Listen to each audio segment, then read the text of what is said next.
Ce journal vous est offert par le FPI, Fonds des promotions de l'industrie, votre partenaire privilégié pour la réussite de vos projets.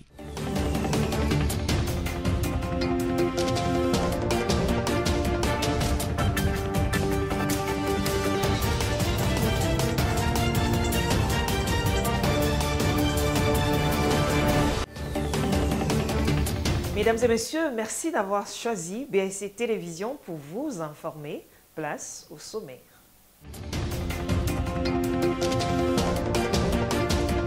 Réception de la diplomate britannique Emily Malman par le président de l'Assemblée nationale, Christophe Mbosso.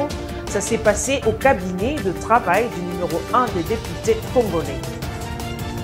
À moins de 2 semaines de la rentrée scolaire, le préparatif en termes d'engouement pour l'achat des objectifs classiques sont pris au terme. Les vendeurs d'objets classiques espèrent que la situation va s'améliorer d'ici la semaine prochaine. Voilà, c'est tout pour les titres et bienvenue. Le président de l'Assemblée nationale, Christophe Mbosso, a reçu en audience son cabinet de travail, Emily Malman. Au sorti de cette entrevue, la diplomate britannique s'est exprimée en ces termes. Nous avons parlé aujourd'hui de l'importance de l'Assemblée nationale sur la vie politique de l'RDC.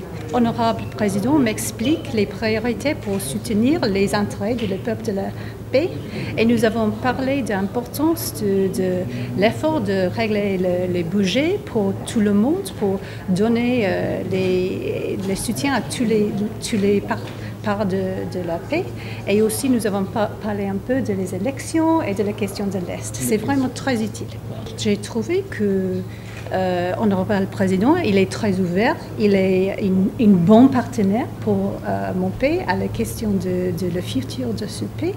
Et je suis très intéressée de continuer cette conversation importante dans les mois qui viennent, particulièrement avant ces élections en 2023. Comme souligné au sommaire, le préparatif de la rentrée scolaire 2022-2023 s'effectue en pas de tortue dans la ville-province de Kinshasa. La vente et les achats des objets classiques sur le marché Gambela se réalisent à pas des tortues. Les vendeurs espèrent que cette situation va se régulariser d'ici la semaine prochaine pour leur permettre d'écouler leurs marchandises. Regardez. Sur les étalages, on peut voir les objets classiques des différents modèles. Question d'attirer les clients. Les vendeurs ambulants et d'autres du marché Gambela s'interrogent sur l'écoulement de leurs produits qui s'effectuent à pas des tortues. Les cahiers, stylos, sacs ou uniformes exposés sous les étalages pour permettre aux clients de faire leur choix. Malgré les prix et les soldes de certains objets classiques, les clients ne sont pas au rendez-vous, comme expliquent ces vendeurs. Pour la rentrée, par rapport à Banende, la rapina, à Nepena Oyo, tout est bien été, tu éviter sur Ponani, tout est bien été, tu éviter ce qui est rapport à papa, na bazuite ton deni.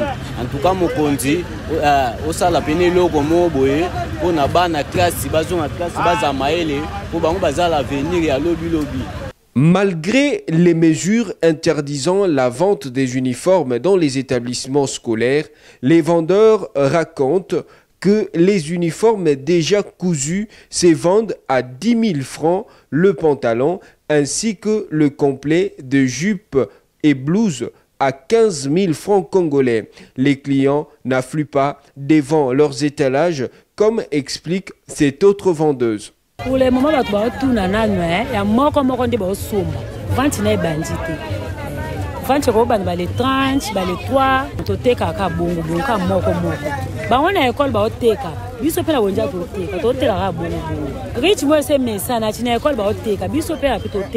la rentrée scolaire qui est prévue pour le 5 septembre 2022 pose des soucis dans certaines familles où les achats des objets classiques sont un casse-tête. Dans un autre registre, en début de cette semaine, les vols Bruxelles Airlines reliant Kinshasa à Bruxelles a été annulé suite au manque d'approvisionnement en carburant, bloquant ainsi au moins 300 passagers à Kinshasa, d'après la radio Okapi. Cette situation a été abordée hier mercredi au cours d'une réunion de crise autour du ministre des Hydrocarbures, Didier Boudimbo. Suivez. Selon les informations reçues, la société Engen RDC, qui s'occupe de l'approvisionnement de la compagnie aérienne Bruxelles Airlines, confirme que son client a été servi. Malheureusement, suite au plan de contingence mis en place à la suite du faible stock de kérosène, le surplus demandé ne lui a pas été accordé. C'est ce qui a obligé la compagnie à annuler le vol. D'après le représentant Engen RDC, après la réunion de crise, son client avait effectivement demandé 35 000 litres qui lui avaient été servis dans la journée du lundi. Au cours de ce même jour, ce dernier est revenu vers lui pour une quantité supplémentaire de 6 000 litres, alors que des discussions au niveau du service du fournisseur étaient encore en cours, car la quantité supplémentaire n'était pas disponible à ce moment-là, d'où l'annulation du vol. Le DG de la compagnie aérienne en RDC, Pierre-Yves Buscard, a également indiqué qu'ils avaient été informés en fin de semaine dernière d'un plan de contingence mis en place au sujet du carburant devant être disponible à l'aéroport de Kinshasa.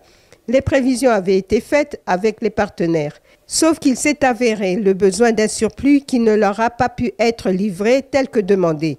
La RDC connaît actuellement un faible stock de kérosène et promet de s'approvisionner en septembre prochain.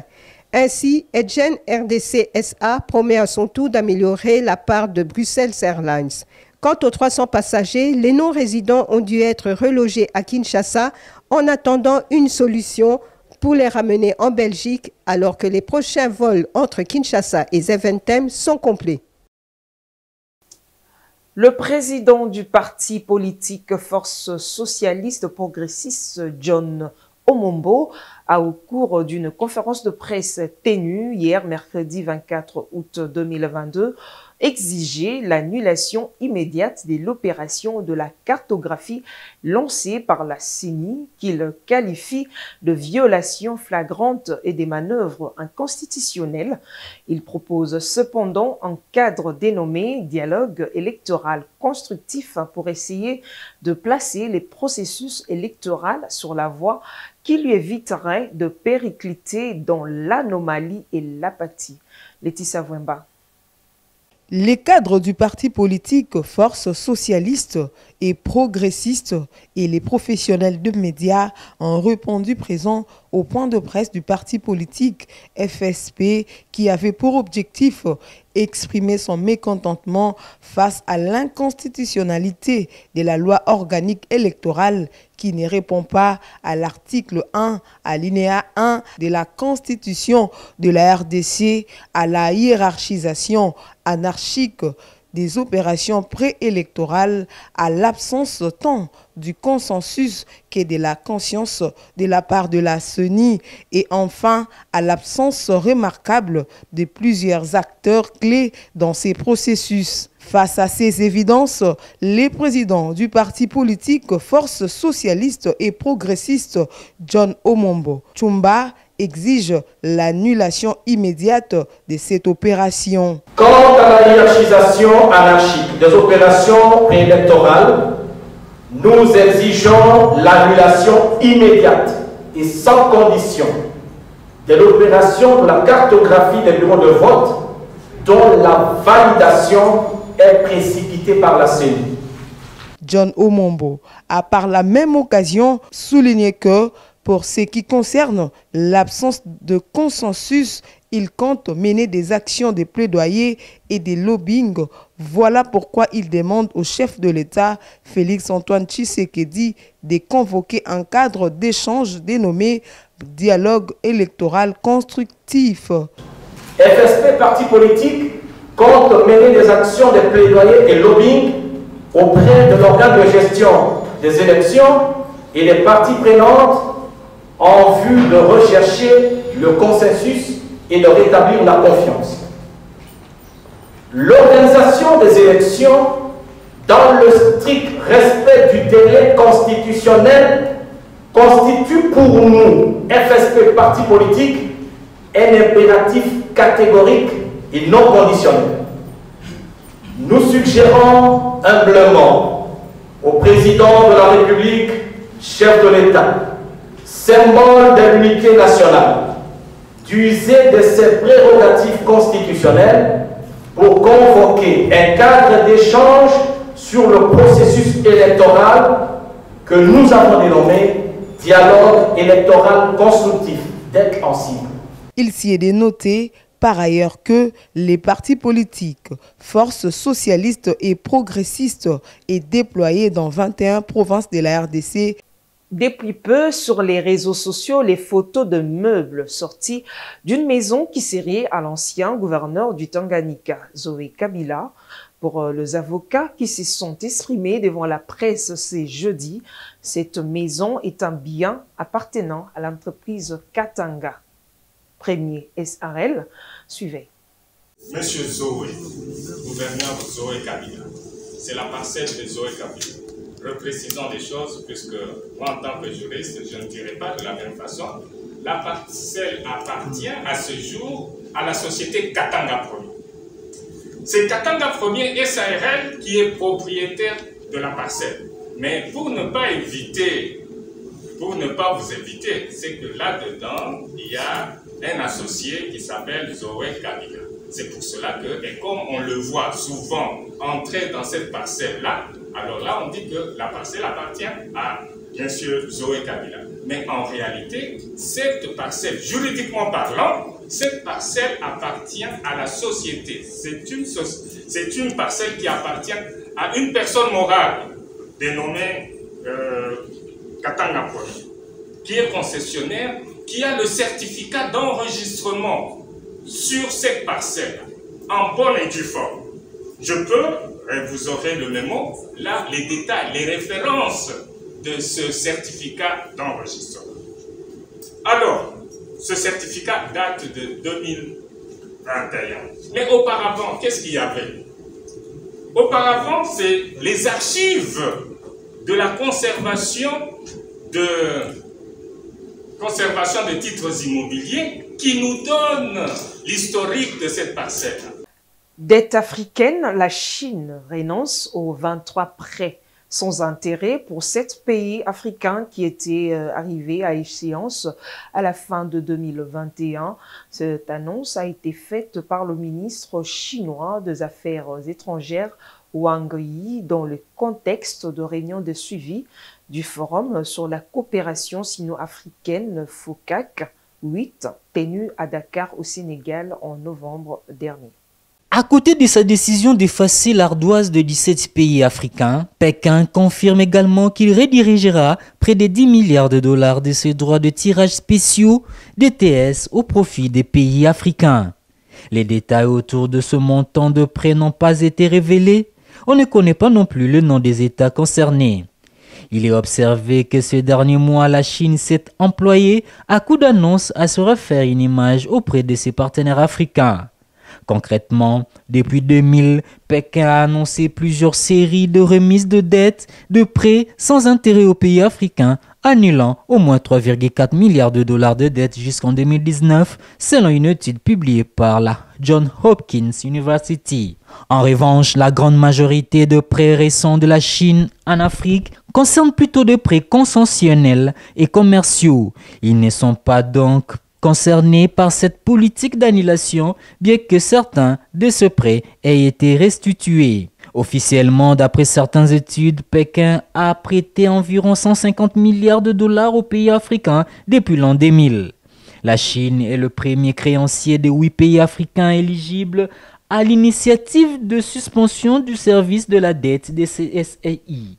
Selon une étude publiée en juin dernier, les analystes révèlent que la Chine détient 55% de la dette de Djibouti, 42% de celle de la RDC et 34% de celle de l'Angola. Elle est la première créancière de la Guinée avec 32%, des Comores avec 31%, de la Guinée, du Cameroun avec 29%, de la Zambie avec 25% et du Togo avec 24%. En 2020, la Chine avait soutenu le plan d'allègement de la dette de la G20. Et puis en sport, 24 heures nous séparent de 3 journées décisives de la 4e fenêtre des éliminatoires de la Coupe du Monde de basket 2023. Pour les Léopards de la RDC, un atout majeur s'est rajouté au groupe basé dans la ville de Monastir en Tunisie. C'est celui du champion NBA Jonathan Kuminga. L'allié de Golden State renforce l'effectif congolais et signe sa première sélection avec le Fauve. Idriss Kalombo pour le détail.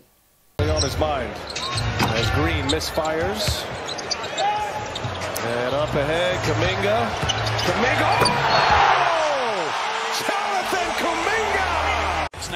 L'attente a été longue. Après son absence lors de la 3e fenêtre et le stage en Turquie, Jonathan Kuminga honore sa première sélection avec les Léopards de la RDC. Les dossards numéro 0 de Golden State arborera le même dossard avec les Fauves congolais qui doivent impérativement remonter au classement provisoire des éliminatoires de la Coupe du Monde 2023 à l'issue de cette 4e fenêtre qui ira du 26 au 28 août. 4e derrière le Sud-Soudan avec 12 points, l'Égypte 11 points, ex-aequo avec la Tunisie 10 points comptants, devant le Sénégal 9 points et le Cameroun 7 points. La RDC avec Jonathan Kuminga qui est un atout majeur, très attendu, devra porter les Léopards basketball vers une qualification historique à l'issue des 2 fenêtres restantes. A noter que les Léopards jouent le 26 face au Cameroun, le 27 face aux Tunisiens et enfin le 28 contre le Sud-Soudan. Allez-y les Léopards. L'officialisation du contrat RDC, Sébastien Desabrais met les techniciens français face à ses responsabilités. Doit-il en être conscient? Après la cérémonie de signature du contrat, l'ancien sélectionneur de l'Ouganda s'est livré à la presse sur les objectifs et les enjeux à venir. Encore une fois, Idriss Kalombo. Ils vont nous faire progresser et atteindre nos futurs objectifs. Atteindre ces objectifs avec les Léopards, c'est non seulement une qualification pour les 2 prochaines Coupes d'Afrique des Nations pour Sébastien Desabres, mais c'est aussi... Aujourd'hui, un sélectionneur, c'est à la fois un entraîneur, c'est à la fois aussi un manager. On sait que dans la fonction de sélectionneur, il y a toute la partie technique, mais il y a également une partie organisationnelle de la partie technique, qu'on s'entende bien. Donc c'est pour ça qu'il y a un thème qui est de manager-sélectionneur qui permet de mettre en place l'organisation, la périphérie autour de l'équipe. Beaucoup de travail, certes, dans un groupe décimé, un vestiaire déchiré, renvoyant certains cadres de la sélection à une retraite anticipée. Voilà ce qu'a été le 2 années d'Hector Cooper qui avait échoué non seulement en termes de résultats, mais surtout dans ses choix et gestion du groupe. Un challenge à relever pour Sébastien Desabres. Le but étant de créer l'atmosphère pour pouvoir atteindre de la performance et que ce soit en termes de rigueur, en termes de discipline, en termes de choses internes à l'équipe et externes également. Construire dans la durée, oui, mais avec une politique de relève et un investissement en plein temps, contrairement à son prédécesseur argentin. Il y a beaucoup de travail pour construire, comme vous le dites, quelque chose de pérenne, en tout cas contribuer justement à construire quelque chose de pérenne. Il faut un minimum de temps. ASEC Mimosa, Coton Sport, Espérance de Tunis, Wydad Athletic Ismaili, Pyramide FC ou encore l'Ouganda qui reste la seule sélection dirigée par le Français de 46 ans. En 12 années de parcours africain, comprenant et vivant les contextes du football, l'attente de résultats ne doit point desservir l'organisation et la stabilisation qu'a besoin les Léopards dans tous ses compartiments. Avant de se quitter, le rappel de titre.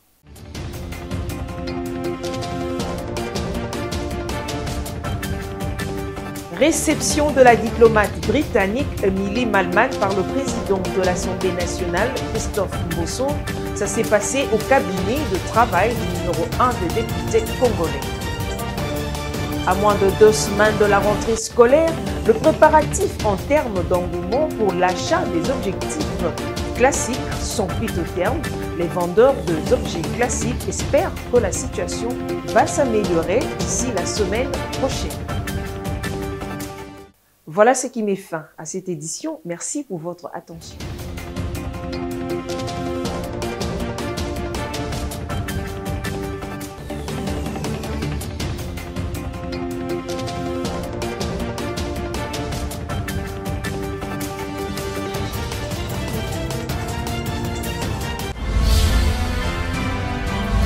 Ce journal vous a été offert par le FPI, Fonds des promotions de l'industrie, votre partenaire privilégié pour la réussite de vos projets.